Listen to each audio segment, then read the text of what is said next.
नमस्कार students, welcome back your favourite English learning channel. आज की क्लास आपके लिए बहुत इंटरेस्टिंग होने जा रही है, क्योंकि आज की जो क्लास है उसमें हम अध्ययन करने जा रहे हैं यूज ऑफ देयरफॉर और फॉर कंजक्शन के बारे में। दोस्तों, ये जो दोनों कंजक्शन है इसको लेकर स्टूडेंट्स काफ़ी कंफ्यूज रहते हैं और डरे हुए रहते हैं, लेकिन आज की क्लास देखने के बाद में आपका जो भी कन्फ्यूजन है वो हमेशा के लिए दूर हो जाएगा। और इस वीडियो को देखने के बाद में मैं आपको विश्वास दिलाता हूँ कि देयरफॉर और फॉर को लेकर जो भी क्वेश्चन होगा वो आपका जीवन में कभी गलत नहीं होगा। इसलिए बने रहिए वीडियो के एंड तक। शुरू करते हैं क्लास को बिना टाइम वेस्ट किए। सबसे पहले हम देखते हैं इसका थोड़ा बेसिक कि देयरफॉर है उसका यूज कहाँ होता है और आपके जो फॉर है उसका यूज कहाँ होता है। देयरफॉर और फॉर कंजक्शन दोनों का यूज हम थोड़ा सी बेसिक जान लेते हैं इसके बारे में। देयरफॉर जो कंजक्शन होता है इसका यूज हम किस अर्थ में करते हैं, तो इसका प्रयोग हम इसलिए के अर्थ में करते हैं। किसके लिए करते हैं? इसलिए के अर्थ में हम देयरफॉर का यूज करते हैं। साथ ही रिजल्ट बताने, नतीजा बताने के अर्थ में किसका प्रयोग किया जाता है? देयरफॉर का प्रयोग किया जाता है। साथ ही फॉर का प्रयोग कहाँ किया जाता है? फॉर का प्रयोग क्योंकि के अर्थ में किया जाता है। क्योंकि ये फॉर जो है क्योंकि के अर्थ में क्यों किया जाता है? क्योंकि ये आपके कंजक्शन है, साथ ही प्रीपोजिशन भी है। प्रीपोजिशन के लिए इसका प्रयोग के लिए के अर्थ में किया जाता है। किसके लिए किया जाता है? के लिए के अर्थ में प्रीपोजिशन के लिए किया जाता है। और यहाँ रीजन, कारण बताने के लिए कंजक्शन में इसका प्रयोग किया जाता है। फॉर क्योंकि के अर्थ में किया जाता है। शुरू करते हैं क्लास को। सबसे पहले हम देखते हैं use of therefore conjunction. Use of their for. सबसे पहले आपको पता रहना चाहिए कि जो इसका प्रयोग है इसलिए के अर्थ में होता है। किसके अर्थ में होता है? इसलिए के अर्थ में किसका प्रयोग होता है? देयरफॉर का प्रयोग होता है। इसलिए के अर्थ में होता है। इसलिए के अर्थ में किसका प्रयोग होता है? देयरफॉर का प्रयोग होता है। ठीक है। साथ ही आपको यह भी ध्यान रखना है, साथ ही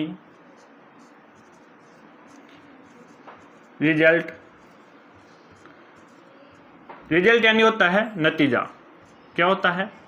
नतीजा, परिणाम बताने के लिए, बताने हेतु होता है। देयरफॉर का प्रयोग कहाँ होता है? इसलिए के अर्थ में होता है। साथ ही रिजल्ट या नतीजा बताने के लिए होता है।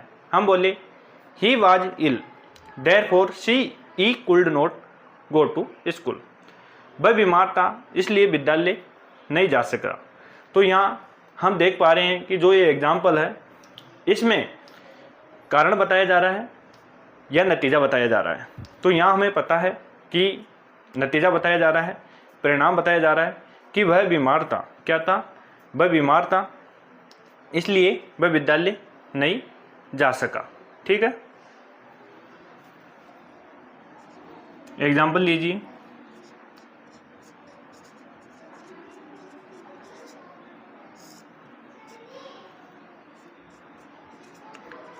ही वाज इल देयरफॉर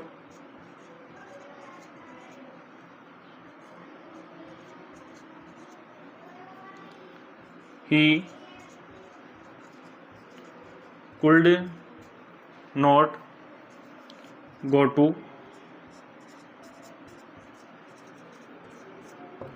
स्कूल। जैसा कि आप इसमें देख पा रहे होंगे कि ही वाज इल वह बीमार था, therefore he could not go to school इसलिए वह विद्यालय नहीं जा सका। ठीक है दोस्तों, तो आपको पता रहना चाहिए कि जो देयरफॉर का यूज है वो कहाँ होता है? नतीजा बताने के अर्थ में होता है। साथ ही आपको यह भी पता रहना चाहिए कि इसलिए के अर्थ में किसका प्रयोग किया जाता है? देयरफॉर का प्रयोग किया जाता। ठीक है स्टूडेंट्स, अब हम देखते हैं यूज ऑफ फॉर कंजक्शन के बारे में। यूज ऑफ फॉर, सबसे पहले हम देखते हैं कि इसका प्रयोग किस अर्थ में होता है। क्योंकि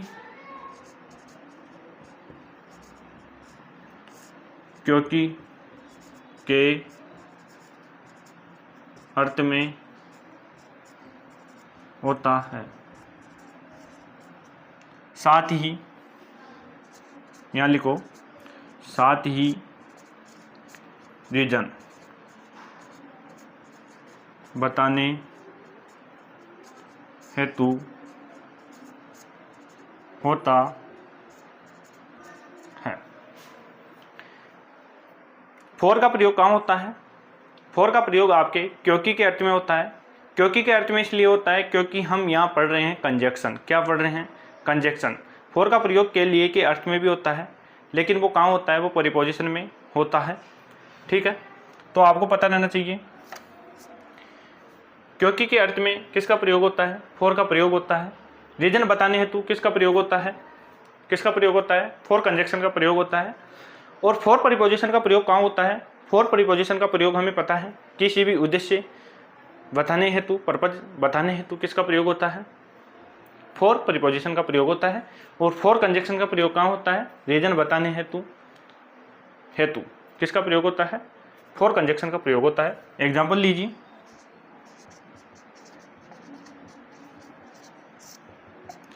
he must be tied for he worked all day. जैसा कि आप एग्जाम्पल में देख पा रहे होंगे, ही मस्ट बी टाइड, वह थका हुआ होगा। फॉर यहाँ क्योंकि के अर्थ में क्यों हो रहा है? क्योंकि कारण बताया जा रहा है। कारण बताने के अर्थ में किस कंजक्शन का प्रयोग किया जाता है? फॉर कंजक्शन का प्रयोग किया जाता है। आपको ये पता रहना चाहिए कि जो फॉर कंजक्शन है और फॉर प्रीपोजिशन है उसमें सबसे बड़ा अंतर यही है कि जो फॉर प्रीपोजिशन है उसका प्रयोग पर्पज बताने के लिए किया जाता है, और जो फॉर कंजक्शन है उसका प्रयोग रीजन बताने के अर्थ में किया जाता है। ही मस्ट बी टाइड, वह थका हुआ होगा क्योंकि ही वर्कड ऑल डे, क्योंकि उसने पूरे दिन मेहनत की। क्योंकि उसने पूरे दिन मेहनत की। ठीक है दोस्तों, आपको पता रहना चाहिए कि जो फॉर कंजक्शन है उसका यूज कहाँ होता है? कहाँ होता है उसका यूज? उसका यूज रीजन बताने के अर्थ में होता है। किसके अर्थ में होता है? रीजन कारण बताने के अर्थ में होता है। देयरफॉर कंजक्शन का यूज कहाँ होता है? रिजल्ट नतीजा बताने के अर्थ में होता है। साथ ही इसलिए के अर्थ में किस कंजक्शन का प्रयोग किया जाता है? देयरफॉर कंजक्शन का प्रयोग किया जाता है। साथ ही आपको यह भी पता रहना चाहिए कि फॉर कंजक्शन का प्रयोग किस अर्थ में किया जाता है? क्योंकि के अर्थ में किया जाता है। साथ ही रीजन बताने के अर्थ में फॉर कंजक्शन का प्रयोग किया जाता है। आशा करता हूँ कि आपको आज की क्लास बहुत पसंद आई होगी। अगर वीडियो अच्छा लगा है और थोड़ा भी हेल्पफुल लगा है तो वीडियो को लाइक कीजिए, शेयर कीजिए अपने दोस्तों के साथ, और हमारा जो यूट्यूब चैनल है उसे सब्सक्राइब करना ना भूलें, ताकि इंग्लिश ग्रामर को लेकर जो भी नया वीडियो आए उसका नोटिफिकेशन आपको तुरंत मिल जाए। ठीक है दोस्तों, मिलते हैं अगली क्लास में नए जोश, नई ऊर्जा, नए उत्साह के साथ। धन्यवाद दोस्तों।